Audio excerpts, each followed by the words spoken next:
This story is about someone who's getting ready to give a presentation. It was the 11th of September 1889. Charlotte Stopes woke up in a decent, respectable boarding house in Newcastle upon Tyne, 9 Picton Place, and went to the window. She knelt down to say her prayers. She didn't sleep too well last night.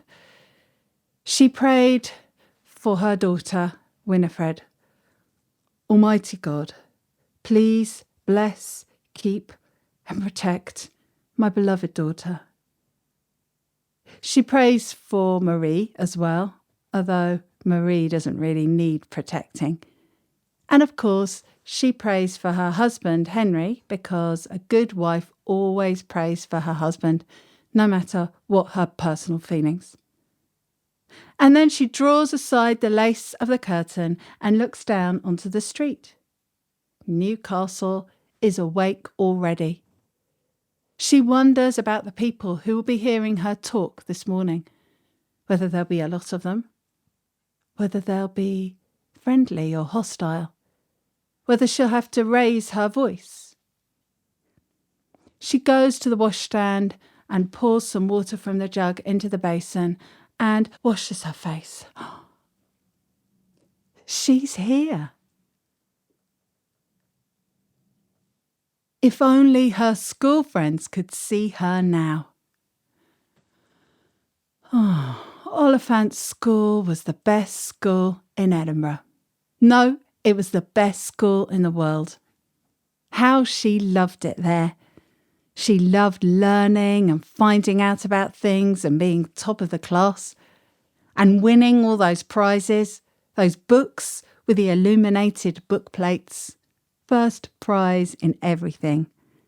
How sorry she used to feel for the other girls who had to make do with foolish, badly educated governesses, didn't get to go to school at all.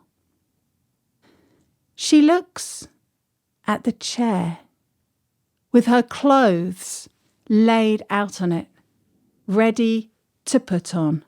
Clothes sewn by herself to a design by Lady Harberton. For a moment, an uninvited memory comes into her head. Memory which she's often tried to push aside. Of herself sewing, aged 14, bent over the mending, her hand crabbed, a pile of mending, and then more tasks which she didn't choose, which she doesn't want to do. Endless duties and tasks. When father died, it was as if her world ended. Mother sank into despairing widowhood, stared at the wall, barely even spoke to anybody. And Charlotte, who was 14, the eldest, of course it was her duty to leave the luxury of school and education and come and step into the role of mother and do everything and keep the family together. Well, that was 36 years ago. And now look at her. She is here. Newcastle is full. There's barely a hotel room that isn't occupied in the whole city, although they haven't all come to hear her speak. It's the 58th annual meeting of the British Association for the Advancement of Science, and the learned have come from up and down the country to meet each other, toast each other, and find out all about the latest developments in mathematics and biology, physics, chemistry, anthropology, mechanics. This year, the redoubtable Lady Harberton wrote to the organisers to suggest that, as part of their programme, they have a talk followed by debate on the subject of errors in women's dress. Who can say what they were thinking? Maybe the organisers just didn't want to be caught up in the controversial politics of the women's issue, but they said, unfortunately, this year there was no space for such a talk in their programme. Well, normally that would have been the end of it, but Lady Harberton and Charlotte herself were not to be stopped so easily. They secured their own venue independently, the Newcastle Lytton Phil. They even found some sympathetic men to chair the debate, and they are presenting the talk this morning. Charlotte's a member of the British Association, and she's been to some of the other talks already. Very interesting. But she does realise that a few of the attendees have worked out that she, Charlotte, is the one who's going to be standing up in front of a huge mixed room of ladies and gentlemen together, speaking stridently and loudly about corsets and petticoats.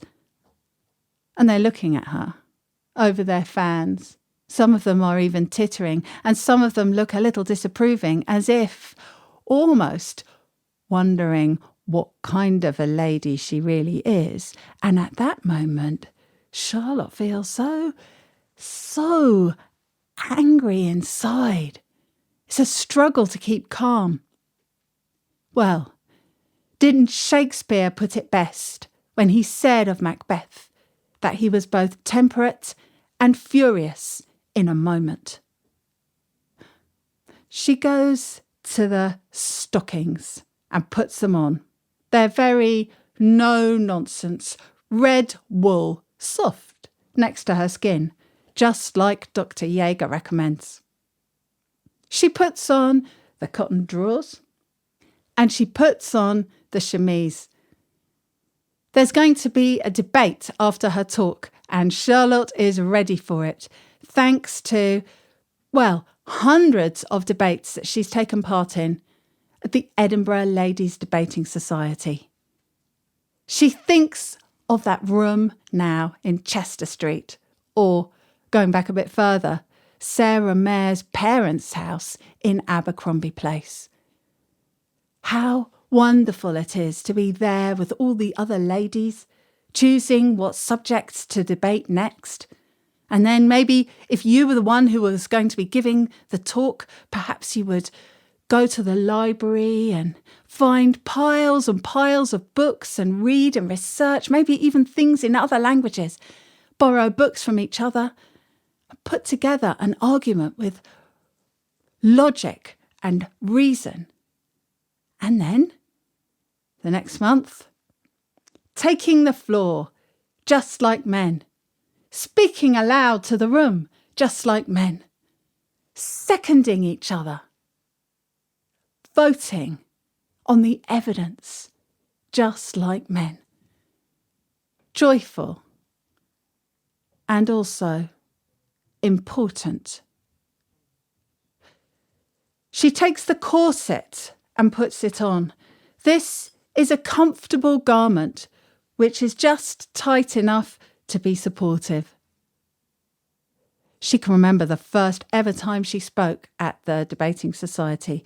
Now, Sarah Mare would have been 19. She was 25, but she felt like a schoolgirl on that day. She was so nervous. Her mouth was so dry, her tongue was sticking to the top of it. Her hand was shaking so much that her papers were rattling. She could hardly read her own notes. Speaking in public, she almost didn't go through with it. Except they wanted her to. She remembers the room in Abercrombie Place and all the eyes on her. They were young then, most of them. Of course, the ladies are a lot older now. Some of them are not in the best of health. Some of them are even married. And yet, they are with her today. They have carried her here. She remembers that there was one debate they had, whether it was a woman's duty to pay close attention to her dress. She argued that it was. Of course it was. They won that one. She takes the divided skirt. It's made of red plush. It's striking. It's decent, modest, and so comfortable. She puts it on. She can move so freely, unencumbered, even up and down stairs. She puts on the bodice with its leg of mutton sleeves and its high top, also red plush, so easy to fasten with its hooks and eyes. You don't need a maid to help you. Then she does the sash and takes the hat and just for a moment admires herself in the washstand mirror. Very good. Artistic. And very suitable for a lady of her age. 49.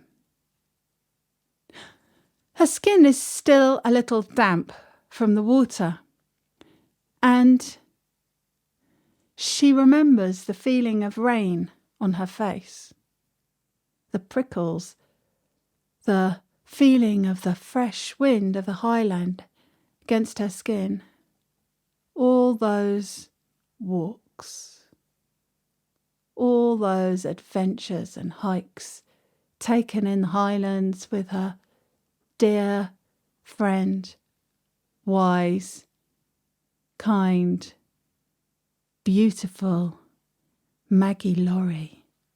Just the two of them, getting all tangled up in their petticoats and skirts, but not caring as they went through that beautiful landscape together.